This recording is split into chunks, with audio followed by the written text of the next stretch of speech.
Hello, this is the luckiest maths teacher in the world. Thank you so much for tuning into this video in which we will look at confidence intervals for proportions. So let's illustrate with an example. So let's say I want to know the true proportion of people at Marist with red hair. So I might not ask every student at Marist, which would take a long time. Instead, I might take a sample of 200 randomly selected students. So let's say of the 200 I picked, 24 had red hair. So P dash would just be 0.12. So we've already seen this before. Now P hat is a point estimate of P. P dash gives us one number to indicate what the value of P might be, what the true proportion of people with red hair would be if I asked every student at Marist, not just the 200 in my sample. So we've done that before, but what we're doing in this video is looking at interval estimates. See, confidence intervals give us a range of possible values for P. Now we can choose the confidence level.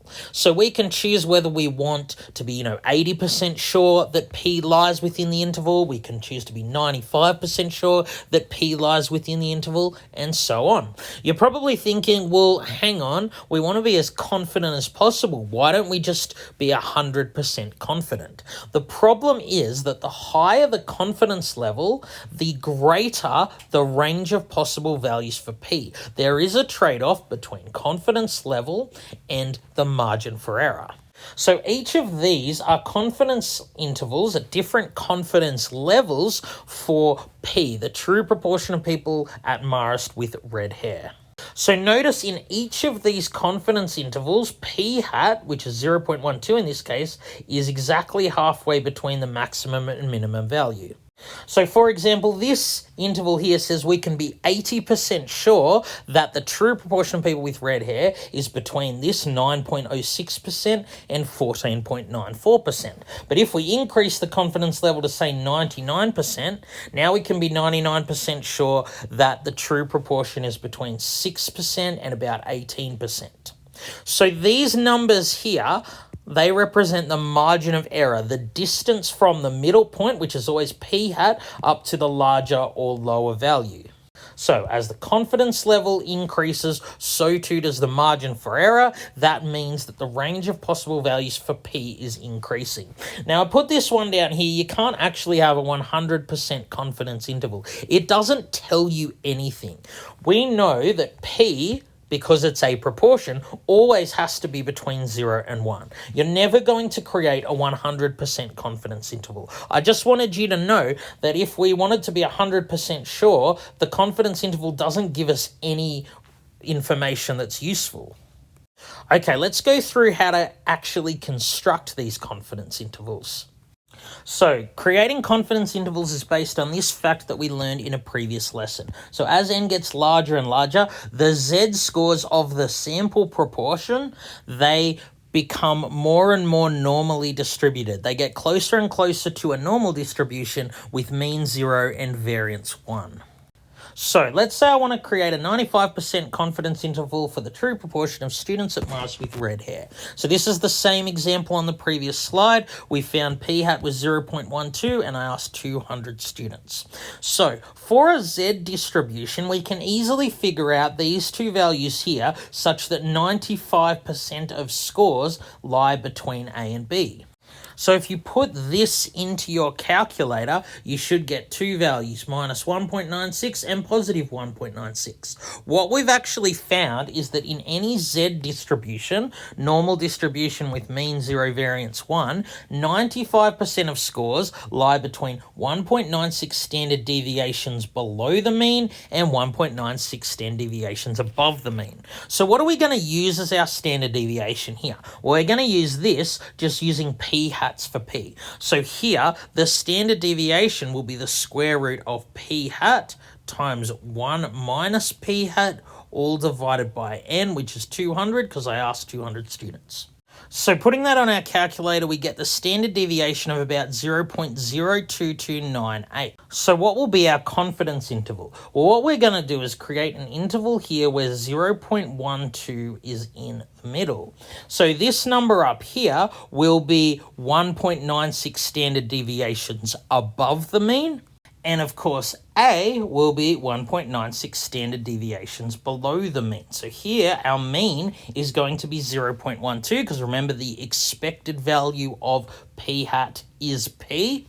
So B is just mean plus 1.96 standard deviations, A mean minus 1.96 standard deviations. So A is 0.075, B is 0.165. We've transformed our standard normal distribution into one that has mean 0.12 and standard deviation this number here. So this is the interval. We can be 95% sure that the true value of P, the true proportion of people with red hair, lies somewhere between 0.075 and 0.165. All right, let's now make it a bit easier on ourselves by coming up with a formula.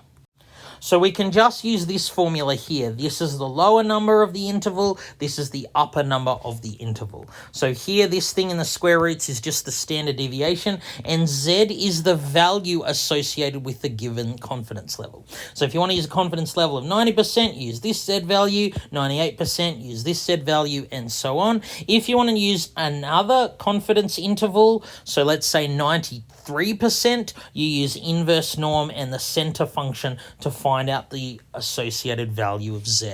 All right, let's do this question here. So say out of 200 year 12 students, 32 play soccer. We're going to construct a 99% confidence interval for the true proportion of students at Marist who play soccer. So first thing we're going to do is calculate p hat. So that's 32 out of the 200 that I surveyed, or 0.16. So that's the sample proportion of students who play soccer. The proportion of people who play soccer just from my sample of 200. So the standard deviation is the square root of p hat times 1 minus p hat, all divided by n, in this case 200. So the answer we get there is about 0.0259. Of course, I'm just writing this rounded. You want to save this on your calculator and use the answer button for subsequent steps. So what will the confidence interval look like?